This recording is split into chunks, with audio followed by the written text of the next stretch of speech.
Good morning students. आज हम विपणन की प्रकृति या तो विशेषता और विपणन का अर्थ और उद्देश्य इनका अध्ययन करने वाले हैं। तो विपणन, जिसे हम सामान्य शब्दों में मार्केटिंग कहते थे, तो ये जो क्रय एवं विक्रय, क्रय के पूर्व की क्रियाएं और विक्रय के बाद वाली जो क्रियाएं हैं उनका समावेश विपणन में होता है। इसका अध्ययन आपने इसके पहले वाले वीडियो में देख लिया है। अब ये जो विपणन है इसकी विशेषताएं क्या है उसका अध्ययन करेंगे। तो विपणन एक प्रकार की पहली विशेषता क्या है उसकी, मानवीय क्रिया है। तो विपणन क्रिया पूर्णतः मानव द्वारा ही की जाती है और यह मनुष्य के द्वारा मानवीय संतुष्टि के लिए किया गया एक प्रयास है। सेकंड नंबर की विशेषता है सामाजिक आर्थिक क्रिया। विपणन कार्य समाज के अंदर किया जाता है। विपणन का उद्देश्य होता है मुद्रा प्राप्त करके लाभ कमाना और इसीलिए यह एक सामाजिक एवं आर्थिक क्रिया है। साथ में तीसरे नंबर की विशेषता है उपभोक्ता प्रधान क्रिया। उपभोक्ता प्रधान क्रिया अर्थात ये जो नवीन विचारधारा है विपणन की, तो उसके अनुसार विपणन क्रिया पूर्णतः उपभोक्ता प्रधान होती है, अर्थात उपभोक्ता को ही केंद्र बिंदु मानकर उसे संतुष्ट करने के लिए विपणन की क्रियाएं की जाती है। चौथे नंबर की विशेषता है गतिशील प्रक्रिया। तो विपणन वातावरण के अनुरूप निरंतर चलने वाली प्रक्रिया है और विपणन की प्रक्रिया में हमेशा प्रतिदिन फैशन, रुचि, मांग, नवीन परिवर्तन, ये जो उपभोक्ता की जो भी कुछ अपेक्षाएं हैं उनके साथ ये विपणन की प्रक्रियाएं गतिशील रहती है। पांचवें नंबर की विशेषता है विनिमय क्रिया। विपणन क्रिया पूर्णतः लेन देन से संबंधित है। निर्माता, व्यापारी, उपभोक्ता, इनके मध्य वस्तुओं का मूल्य के बदले वस्तु एवं सेवा या तो अन्य का आदान प्रदान होते रहता है और इसी कारण से विपणन क्रिया पूर्णतः विनिमय से संबंधित है। फिर है छठवें नंबर का पॉइंट अंतर विषयक क्षेत्र। तो विपणन का क्षेत्र विभिन्न विषयों तक फैला हुआ है। विपणन के लिए समाजशास्त्र, अर्थशास्त्र, विधि शास्त्र, राजनीति शास्त्र, भौतिक शास्त्र, भूगोल शास्त्र, मानव शास्त्र, मनोविज्ञान, सांख्यिकी आदि सभी का ज्ञान आवश्यक है और इस ज्ञान के अभाव में अच्छी विपणन व्यवस्था आप नहीं कर सकते। फिर सातवें नंबर का पॉइंट है सामाजिक उपयोगिता। विपणन का कार्य पूर्णतः समाज की उपयोगिता से संबंधित है और यह समाज में सामाजिक उपयोगिता, संतुष्टि एवं सामाजिक मूल्यों का सृजन करने का ही एक प्रकार की फिलॉसफी मतलब कि दर्शन है। और आठवें नंबर का पॉइंट है सृजनात्मक क्रिया। तो विपणन कार्य एक प्रकार की सृजनात्मक क्रिएटिव एक्टिविटी है और इसके द्वारा समय, स्थान, ज्ञान, स्वामित्व, इन सभी की उपयोगिता का सृजन किया जाता है। समय का उपयोगिता मतलब कि क्या है कि समय परिवर्तित होने के बाद वस्तु का मूल्य और भी बढ़ जाता है। स्थान परिवर्तित होने से भी वस्तु का मूल्य बढ़ेगा। ज्ञान निर्माण होने से या तो ज्ञान आत्मसात करने से भी वस्तु आप अच्छी सेवाएं दे सकते हो। और स्वामित्व में उपयोगिता का सृजन भी क्या है, स्वामित्व बदलने से, अधिकारों का हस्तांतरण करने से भी जो भी आपके पास जो भी मूल्यवान गुण है तो उनका भी क्या होता है, उपयोगिता बढ़ जाती है। तो ये जो सृजनात्मक क्रिया है और इसमें एक कथन है रिचर्ड बुस्किर्क का। इन्होंने कहा है कि विपणन वह समन्वित प्रक्रिया है जो समय, स्थान, स्वामित्व और ज्ञान की उपयोगिता के सृजन के द्वारा वस्तुओं के मूल्य का सृजन करती है। मतलब कि वस्तु के मूल्य का सृजन मतलब कि वस्तुओं का मूल्य बढ़ाने का कार्य करती है। फिर 90 नंबर का पॉइंट है मिश्रण कार्य, मिक्स फंक्शन है ये। तो विपणन कार्य उत्पादन, नियोजन, बाजार सर्वेक्षण, क्रय, विक्रय संवर्धन, विज्ञापन, यातायात, संप्रेषण, वितरण, भंडारण, इन सभी को इसमें शामिल किया जाता है और इसीलिए यह जो विपणन का कार्य पूर्णतः मिश्रित कार्य है। फिर 10वें नंबर का पॉइंट है यह एक कला एवं विज्ञान भी है। तो विपणन की क्रियाएं कला एवं विज्ञान दोनों से संबंधित होती है। विपणन में विज्ञापन, मूल्य निर्धारण, विक्रय, ग्राहक व्यवहार, क्रय विक्रय, इनसे संबंधित सभी सिद्धांत एवं नियम बने हुए हैं और इसी के कारण इसको विज्ञान कहते हैं। और साथ में ये जो विपणन का कार्य पूर्णतः व्यक्तिगत व्यवहार, आचरण, चातुर्य, इनसे भी संबंधित है और इसी कारण से विपणन एक कला भी है। फिर 11वें नंबर की विशेषता है सार्वभौमिकता। ये यूनिवर्सल कार्य है, अर्थात विपणन कार्य प्रत्येक स्थान में व्याप्त है। दैनिक जीवन में प्रत्येक व्यक्ति विपणन के कार्य से घिरा हुआ है। विपणन के बिना हमारे सभी कार्य रुक जाते हैं। विपणन के बिना समाज की गाड़ी एक कदम भी आगे नहीं बढ़ सकती, क्योंकि घर, बाजार, मंदिर, मस्जिद, गुरुद्वारा, अस्पताल, पाठशाला, संदेश वहन, खेल, मनोरंजन, उपभोक्ता बाजार, इन सभी स्थानों पर विपणन की क्रियाएं व्याप्त है। विपणन अर्थात सामान्य शब्दों में हम लेन देन कह सकते हैं। कुछ एक चीज देते हो, दूसरी चीज आपको समर्पित करनी पड़ती है और इसी कारण से ही विपणन क्रिया पूर्णतः सार्वभौमिक होती है। तो इस प्रकार से विपणन की विशेषता है, टोटल 11 विशेषता। फिर है आगे विपणन प्रबंध का आशय। विपणन प्रबंध की एक शाखा है और विपणन किसी संस्था के विपणन कार्यों को नियोजित, सुव्यवस्थित और नियंत्रित करता है। विपणन के समस्त कार्यों को, जो कि उत्पादन के पूर्व से लेकर विक्रय के उपरांत सेवा तक के होते हैं, उन्हें व्यावसायिक रीति रिवाज से पूर्ण करना, समस्याओं का समाधान करना, लाभों में वृद्धि करना, इन सभी बातों का निराकरण करने संबंधित कार्य विपणन प्रबंधक के अंतर्गत आते हैं। और इसी कारण से विपणन प्रबंधक का आशय है विपणन संबंधी समस्त कार्यों का नियोजन करना, समन्वय करना, नियंत्रण करना एवं निर्देशन करना है। तो इस प्रकार से विपणन प्रबंधक का आशय है। अभी देखते हैं इसकी परिभाषा देखते हैं। तो फिलिप कोटलर की परिभाषा पर ध्यान देना। उन्होंने कहा है कि संगठनात्मक उद्देश्यों की प्राप्ति के लिए बनाए गए विपणन कार्यक्रमों का विश्लेषण करना, नियोजन, क्रियान्वयन एवं नियंत्रण ही क्या है, विपणन प्रबंध है। अर्थात जो भी कुछ आपकी विपणन की क्रियाएं हैं उनको पहले हम विश्लेषित करेंगे, फिर उनके बारे में योजना बनाएंगे, फिर उसको क्रियान्वित करेंगे एवं उन पर नियंत्रण स्थापित करेंगे। तो यही विपणन का प्रबंध माना जाएगा। तो विपणन प्रबंध के उद्देश्यों पर आते हैं अभी। तो विपणन एक प्रकार का विस्तृत शब्द है जिसमें उत्पादन से लेकर विक्रय और विक्रय के पश्चात की सभी सेवाएं शामिल होती है। और इन सभी क्रियाओं के लिए उचित संगठन बनाना, नियोजन, योजना तैयार करना, नियंत्रण करना, संप्रेषण, समन्वय, इन सभी कार्यवाही प्रबंधक के अंतर्गत आती है। और इसी कारण से विपणन प्रबंधक के जो मुख्य उद्देश्य है वह टोटल 11 उद्देश्य यहाँ पे आप देखोगे। तो सबसे पहला उद्देश्य है विपणन कार्यों का नियोजन करना।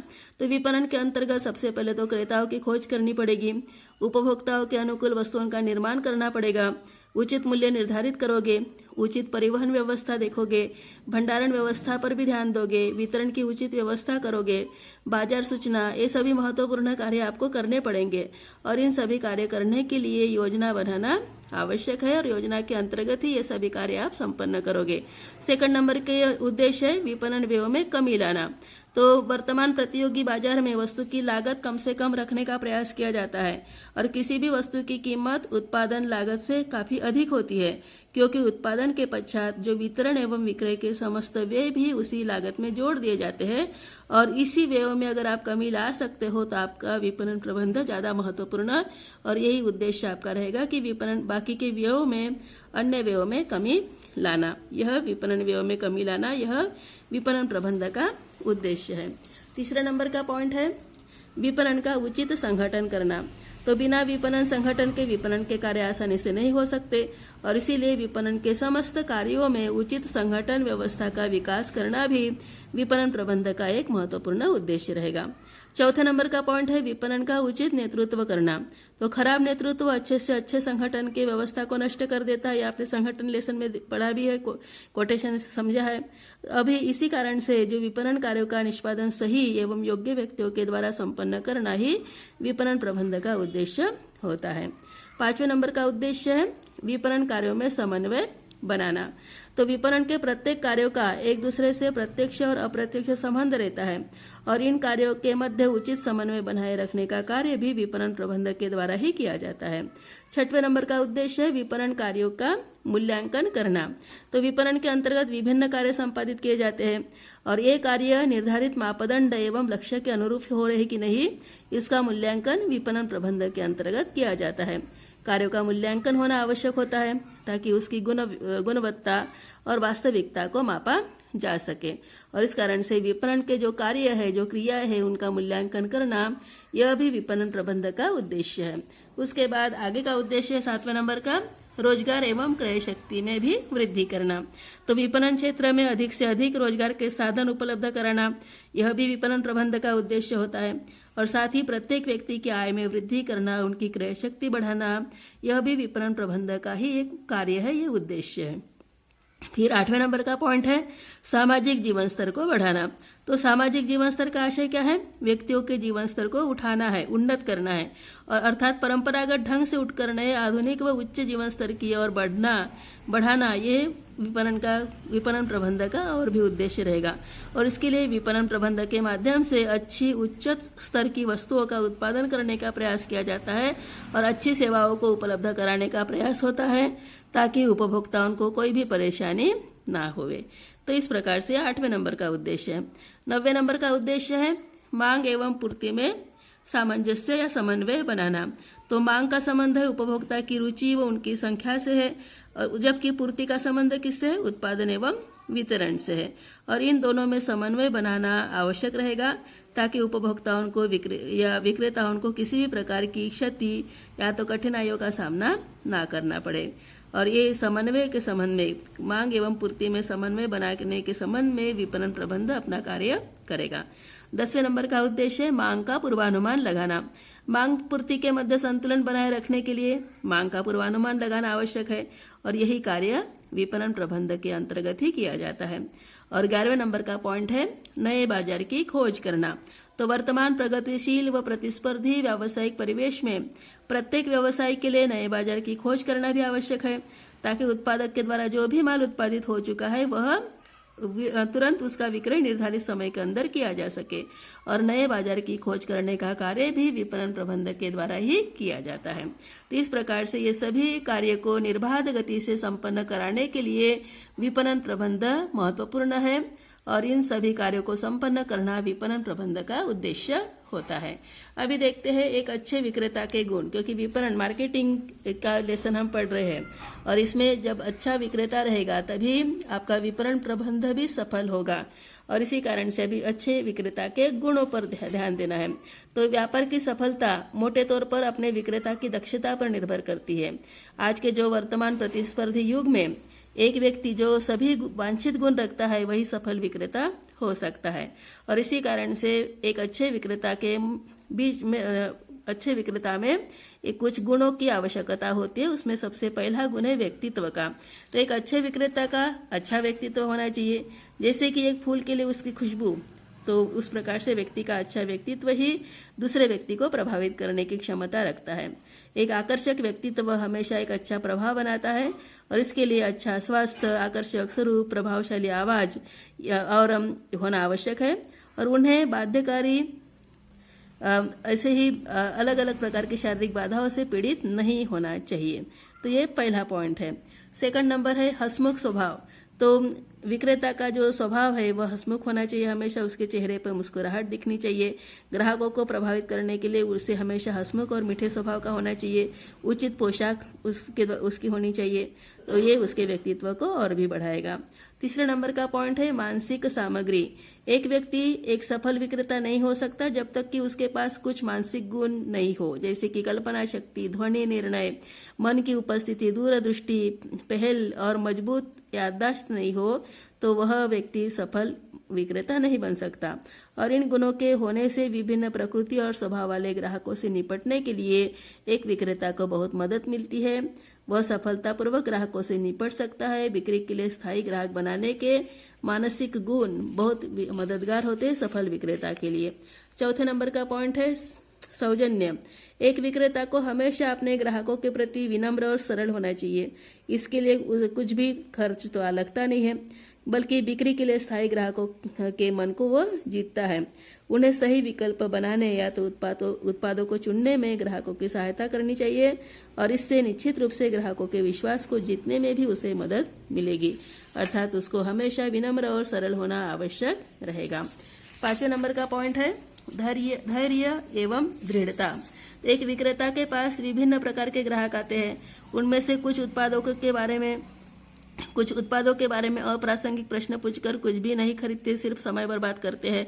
तो ऐसी परिस्थिति में आपको सफल विक्रेता अगर आप हो तो आपको गुस्सा नहीं करना चाहिए और ग्राहकों की सभी बातें सुननी चाहिए और जल्द ही जल्द किसी भी ग्राहकों को मनाने के लिए बार बार कोशिश करनी चाहिए। ग्राहक उनके लिए सर्वोच्च है, उन्हें ग्राहकों को पूर्ण संतुष्टि देने के लिए कोई भी कसर नहीं छोड़नी चाहिए। फिर 6वें नंबर का गुण है आत्म उत्पाद, कंपनी और ग्राहक के बारे में पूर्ण ज्ञान।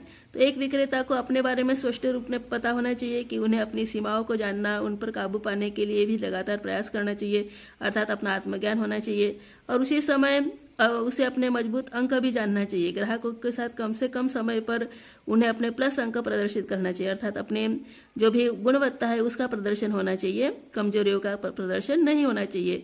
और साथ में जो भी उत्पाद उसके पास है, जो भी कंपनियों के उत्पाद वो अपने पास रखता है, तो उस पर भी उसका पूरा नियंत्रण हो, उसके बारे में उसे पूर्ण जानकारी हो। तो उत्पाद के बारे में पूर्ण ज्ञान रखना चाहिए ताकि बिक्री के समय ग्राहकों के सवालों का सही उत्तर वो दे सके। खरीदार विशेष रूप से किसी एक नए उत्पाद के मामले में विक्रेता पर काफी हद तक निर्भर करता है। और अब यह सफल विक्रेता को उत्पाद की डिजाइन, रंग, सामग्री, उस सामग्री का प्रयोग, श्रमिक नियोजित एवं उत्पादिक तकनीक, इन सभी के बारे में ही पता होना चाहिए और वह उत्पाद को बेचने के लिए नियोजित वितरण चैनल के साथ परिचित होना चाहिए। और साथ में सफल विक्रेता को जो भी उसके पास चीजें हैं उनका इतिहास, उनकी उपलब्धियां, उनके गुण, इनके बारे में हर जानकारी पता होनी चाहिए। और जो भी उसके द्वारा अपनाई गई बिक्री संगठन और वितरण की नीतियां है उसके बारे में भी स्पष्ट रूप से ज्ञान होना चाहिए। और साथ में ग्राहक के बारे में भी पूर्ण ज्ञान होना चाहिए। एक विक्रेता की सफलता उत्पाद के लिए स्थायी ग्राहक बनाने में निहित है। उसे प्रकृति, खरीदने की आदतें, ग्राहकों के उद्देश्य, इनको समझने की कोशिश करनी चाहिए और उन्हें ग्राहकों की आवश्यकता का ठीक से मूल्यांकन करना चाहिए। विभिन्न प्रकृति वाले ग्राहकों से निपटने के लिए वो सक्षम होना चाहिए। उन्हें ग्राहकों को अच्छा व्यवहार दिखाना चाहिए। तो इस प्रकार के 6 गुण उसके अंदर अगर है तो वह एक सफल विक्रेता, अच्छा विक्रेता बन सकता है। तो इस प्रकार से आज हमने विपणन प्रबंधक क्या होता है, सबसे पहले तो विपणन की विशेषताओं का अध्ययन आपने किया, साथ में विपणन प्रबंधक का आशय, परिभाषा, उद्देश्य, इसकी भी जानकारी ली और साथ में एक अच्छे विक्रेता में क्या क्या गुण होने चाहिए इसका भी अध्ययन आज आपने किया है। तो इन सभी पॉइंट्स को ठीक ढंग से समझना है, याद करना है।